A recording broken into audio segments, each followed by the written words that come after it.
Okay, this is the second video for the 30th of January, a Thursday. It's about 1:30 in the afternoon. And this morning, on the Exodus 2 live series, I have probably 7 or 8 different titles, different topics. And so today I'm going to introduce a new topic, and it has to do with how to prepare for climate change. And this has to do with your gardens.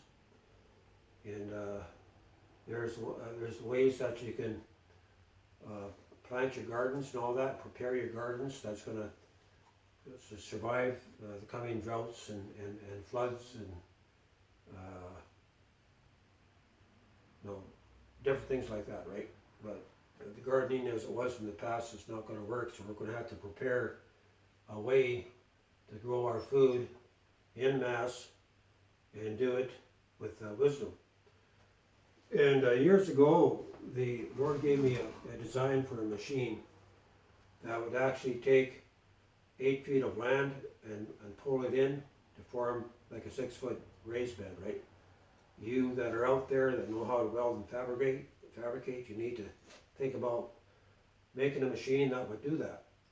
Just something that's not big and monstrous, but that's small and compact, that's going to get the job done, right? You might till the soil. You might have another apparatus that's going to lift the bed up and put a green crop underneath for natural fertilizer. The time's coming up, we cannot use the fertilizers that you buy for your lawn and buy for your garden. They're chemical fertilizers, and I don't have any cookie snacks. I don't have any. The chemical fertilizers destroy the immune system of the soil, right? And it's very important that we go back to basics. I don't have any. No. And so that means we need to use composting and things like that to beef up the soil, to feed the soil. And so you can have a machine where you can actually make these long rows. And you might have, I kind of modified the system a little bit where I like to spread the rows a little apart. So your raised beds would be a fairly good raised bed, right? But you want about 4 feet between your raised beds, so you have no soil, like where the dip goes down. That's where your tractor wheels would run in the subsoil. So you make these raised beds, and in order to extend an early growing time and a late growing time, you can just take tubing and make an accordion type of thing. You put your plastic over top, or you could have it all bunched up, and when you spread it apart, you might have 50 feet of cover, right? Where the air and all that can still get underneath. And so this would help to make like an extendable greenhouse, or to protect it from frost, and to help it to get your seeds growing, get your gardens a little boost in the early months, right? And so what you want in the center, and there's a friend of mine down in Texas, he's developed a system. He has these tubes, I think they're about 8-inch tubes, about 4 feet deep, and you drill holes the size of your finger every inch, right, or every 1.5 inches all the way down. And so what you do in the middle of your raised beds, you drill a hole and you put these worm tubes in, and you allow it to raise up, because you don't want to drive over them with the tractor, right? You need to raise it up so far with a cap on it, or there's different things that you can do with it.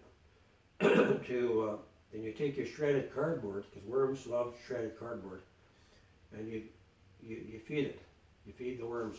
So that's going to cause the worms to to rise up and begin to till the soil to leave their castings. So they're going to eat the shredded cardboard and the compost, along with the compost that's in the raised beds. And you have to garden smart in the times that we're coming into. Otherwise, you're not going to eat. And there's one other thing that you can do with this particular system, is that you could have your sprinkling systems in between your raised beds. You could adapt it to your worm tubes, where you could have an extension. So you'd have your pipe coming up, and on the top of your pipe you place a magnet, like big old speaker magnet, right? And on the top of your pipe you would have a mister. So the mist would rise up through the magnet, and you water on the hottest part of the day. I've done this back in 2000 when I lived in Vancouver.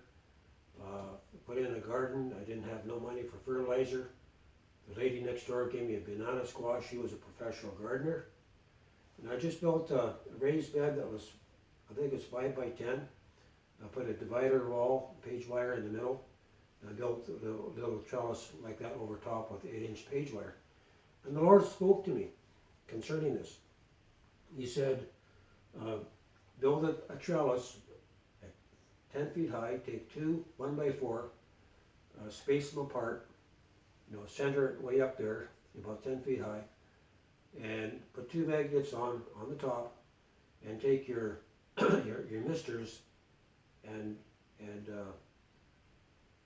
set it below the magnets and to water on the hottest part of the day.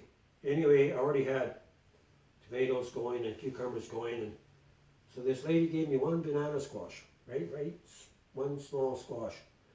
Within a couple of weeks, that squash took over the raised bed. And I had a 6-foot fence around the garden, and the people would come around and they just couldn't believe what they're seeing.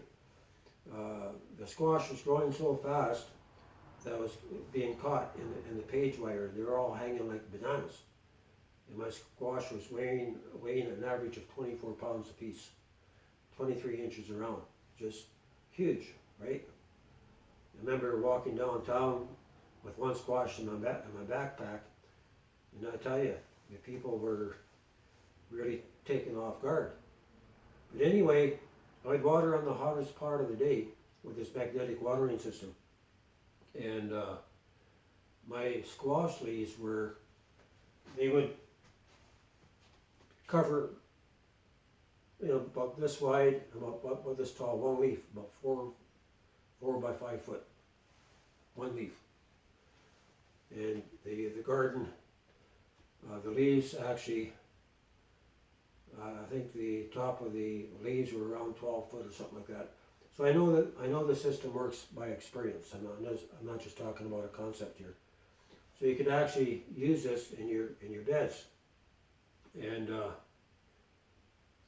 so you out there, okay, that have land, start tilling your soil, working your compost, get a compost pile started, get your tubes, make your worm tubes.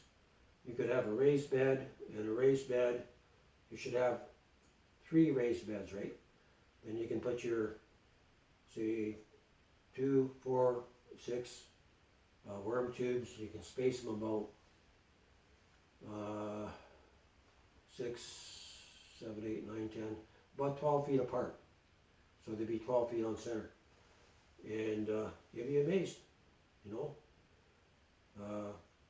could have super organic, and especially when you combine it with the magnetic watering system.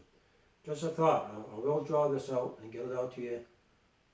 But, do what you can to get out of the cities and start getting your gardens in this year. Got food shortages that are already begun. And get your potatoes in, your carrots, your root crops, stuff that you can preserve. And you're going to also have to have a way that you can preserve it through the winter, because we're not going to, the stores, because there's going to be food in there, but it's going to be very pricey. And for most people, they won't be able to afford the food that's in the shelves, and that's all GMO anyway, right? Not good for us. So we need to really seriously think about coming together in community and getting the gardens in. No complaining.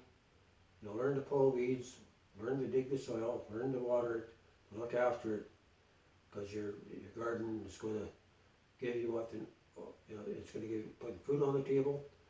It's also going to provide a meal for those that are coming to the camps, right? So when people come to these camps, you feed them. You don't kick them out.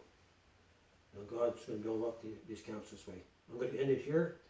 This is Joshua Taylor coming to you with this new series that I'm doing on preparing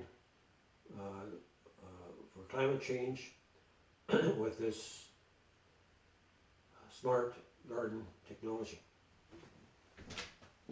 Inspired by the Lord.